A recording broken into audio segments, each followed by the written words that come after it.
ដំណើរជីវិតស្លុតសឬប៉ុលពតបងធំទី1របបកម្ពុជាប្រជាធិបតេយ្យឬរបបខ្មែរក្រហមឆ្នាំ1975ដល់ឆ្នាំ1979លោកស្លុតសកើតនៅថ្ងៃទី19ខែឧសភាឆ្នាំ1925មនុស្សភាគច្រើនស្គាល់ថាឈ្មោះប៉ុលពតជាអ្នកបដិវត្តន៍កម្ពុជាចិនដែលជាអ្នកដឹកនាំនៅក្នុងរបប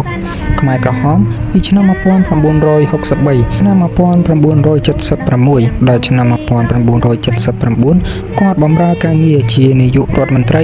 នៃលទ្ធិប្រជាធិបតេយ្យកម្ពុជា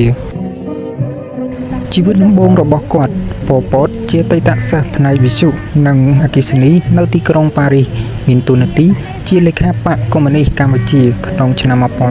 1962និងជានាយករដ្ឋមន្ត្រីនៃរបបកម្ពុជាប្រជាធិបតេយ្យពីខែមេសាឆ្នាំ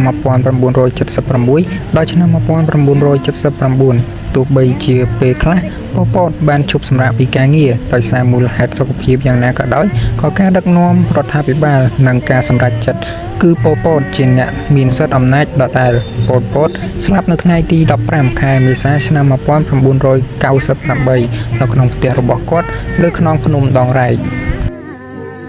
ស្លុតសគាត់ជាកូនទី8ក្នុងចំណោមបងប្អូន9នាក់ហើយគាត់ជាកូនប្រុសទី2ក្នុងចំណោមបងប្អូនប្រុស3នាក់ជាគ្រួសារដែលមានជីវភាពធូរធារមួយនៅក្នុងភូមិនៅក្នុងឆ្នាំ1935គាត់បានចាកចេញពីស្រុកកំណើតទៅរៀននៅឯសាលាកាតូលិកនៅភ្នំពេញកាលនោះគាត់មានបងស្រីម្នាក់ជាស្នំឯករបស់សម្ដេចស៊ីសុវត្ថិមុនីវង្សគាត់តែងតែទៅលេងវាំងជាញឹកញយក្នុងឆ្នាំ1947គាត់ត្រូវបានឲ្យចូលរៀននៅវិទ្យាល័យស៊ីសុវត្ថិប៉ុន្តែគាត់មិនទទួលបានជោគជ័យក្នុងការសិក្សារបស់គាត់ឡើយបន្ទាប់ពីបញ្ចប់សាលាបច្ចេកទេសនៅភ្នំពេញគាត់ក៏ទទួលបានអាហារូបករណ៍នៅឯប្រទេសបារាំង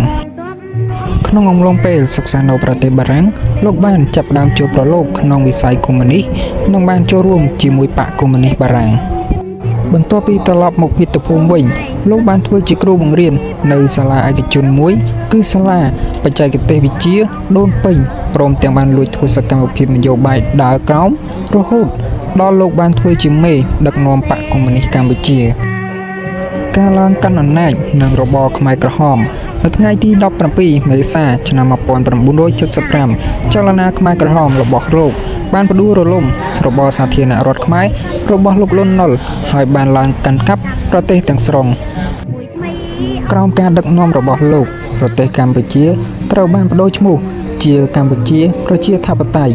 របបនេះបានអនុវត្តគោលនយោបាយជ្រុលនិយមដោយជម្លៀសប្រជាជនចេញពីទីក្រុងបង្ខំឲ្យធ្វើការជាទម្ងន់ទៅតាមសហករណ៍និងបានបង្កើតឲ្យមានវិនាសកម្មនិងការស្លាប់បាត់បង់ជីវិតមនុស្សរាប់លាននាក់ដោយសារការអត់ឃ្លានជំងឺនិងការធ្វើទារុណកម្មការធ្លាក់ពីអំណាចនិងជីវិតចុងក្រោយនៅថ្ងៃទី7ខែមករាឆ្នាំ1979របបកម្ពុជាប្រជាធិបតេយ្យត្រូវបានដួលរលំក្រោយពីការវាយលុករបស់កងទ័ពរណសិរ្សសាមគ្គីសង្គ្រោះជាតិកម្ពុជានិងកងទ័ពស្ម័គ្រចិត្តវៀតណាមលោកស្លុតសបានដកថយទៅតំបន់ព្រំដែនកម្ពុជាថៃនិងបន្តដឹកនាំចលនាតស៊ូប្រឆាំងនឹងរដ្ឋាភិបាលថ្មីនៅឆ្នាំ1997លោកត្រូវបានចាប់ខ្លួនដាក់ក្នុងផ្ទះឃុំដោយក្រុមខ្មែរក្រហមផ្ទាល់ហើយលោកក៏ទទួលមរណភាពនៅថ្ងៃទី15ខែមេសាឆ្នាំ1998នៅលើភ្នំដងរែកដោយសារជំងឺ